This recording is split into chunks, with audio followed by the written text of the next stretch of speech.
Now students, in previous lecture we studied about the historical events of the classification, in which 2 kingdom, 3 kingdom, 4 kingdom, 5 kingdom and 6 kingdom classification we saw. Now here the discussion of limitation or the drawbacks or the demerits of the lineage classification. As we know that the lineage gave 2 kingdom classification, in which all organisms on the earth were classified into the 2 categories, plants and animals.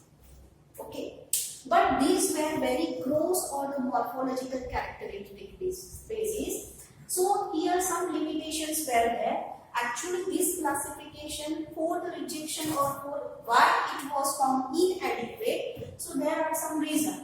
First, this classification did not distinguish between the prokaryotes and eukaryotes. Okay, as we know that the all prokaryotes are the without the unorganized nucleus, that is without nucleus is without nuclear membrane.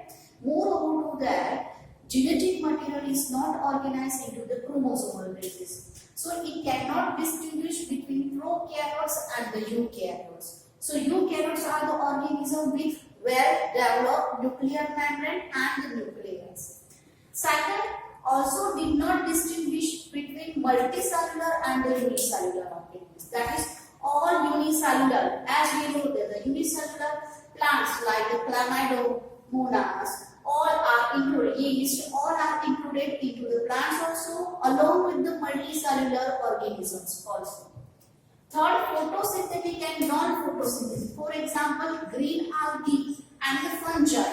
So fungi did not show the autotrophic nutrition, but it was accommodated in the plants. Okay, so as this classification did not distinguish between the prokaryotes and the eukaryotes, unicellularity and the multicellularity, photosynthetic and the non-photosynthetic organism, as they are placed in the one along with the same category of the organism. Moreover to that, if we study the other organisms, so we just see that large number of organisms did not fall into the either category. It means that either they belong to the both the categories or they did not belong to the neither of category. Okay. For example, Euglena. So Euglena has some characteristic feature like plants and animals also. So plant-like characters if we see, so plants-like characters if we consider, so it has chlorophyll, so it is autotrophic in nutrition.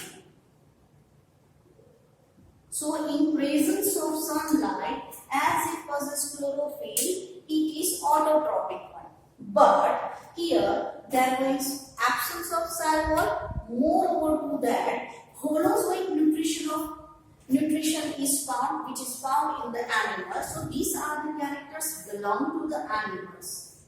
So previously Euglena were placed in the animals also, or it was placed in the plants also. There was confusion whether it is considered as plants or animals.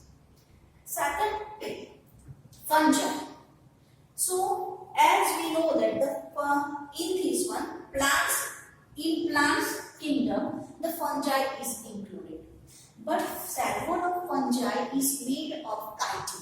It is not cellulose. In plant cell, the cell wall is made of the cellulose. But here, in case of fungi, the cell wall is made of the chitin, which is very different composition. Moreover to that, the mode of nutrition in plant is autotrophic one, but for the fungi, it is saprophytic, that get nutrition from the dead and decaying material. So that is the heterotrophic mode of nutrition is that. Though it was placed in the plants only. Then after the lichens. So what about the lichens? Because lichen is an association of algae and the fungi also. So lichen has, that we study in the plant kingdom in chapter number 3. So it has algal component also and the fungi also. So algal components are autotrophic one and the fungi, which component are the heterotrophic one. So here is also a question where it can be put here. Okay. So these are some drawbacks. So due to actually this classification system was used for a long time in past. But due to this demerits, it was inadequate. So there was a need to improvise it. So there should be must improvement regarding to the characteristic feature.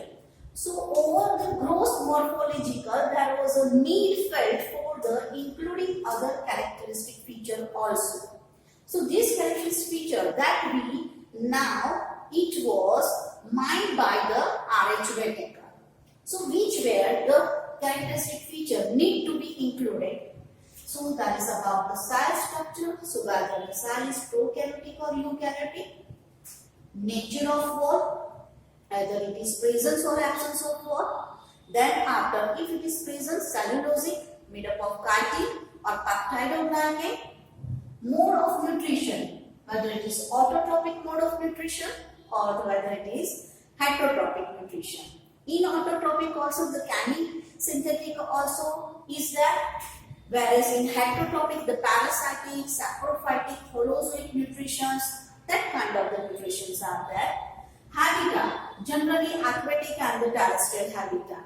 But in that aquatic also the freshwater, marine water, then after the we can say the halophytes are there which live in the highly saline water, where about a terrestrial organism. So whether they are the xerophytic, mesophytic, etc. are there. Methods of reproduction, whether they are following asexual mode of reproduction or the sexual mode of reproduction. That is kind of the conjugation, transformation, transfusion, what kind of the mode of reproduction is found, sporulation, budding, etc. etc. Then evolutionary relationship, which is the most important character, because on the basis of evolutionary relationship, we derive the different kingdoms as over the time. Okay, so these all are there. So it means that this characteristic feature previously were not accounted. So there was a need to give some changes over the time, and more scientific approach was accepted. So now in next lecture we will study about the such accepted 5 kingdom classification given by R.H. Whittaker.